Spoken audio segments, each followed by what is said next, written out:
Welcome to our YouTube channel. In this video, we'll provide you with a full guide on how to reset ads activity in TikTok.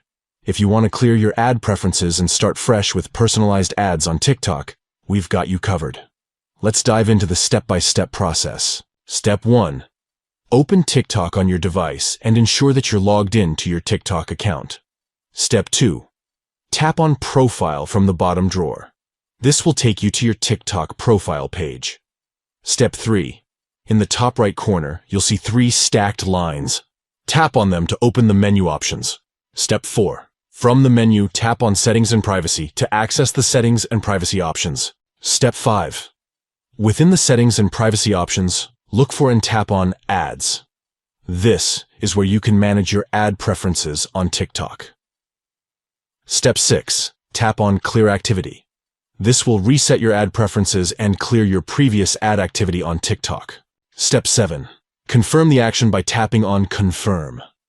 By following these simple steps, you can reset ads activity in TikTok and start anew with personalized ads based on your updated preferences. Thank you for watching and enjoy a personalized ad experience on TikTok.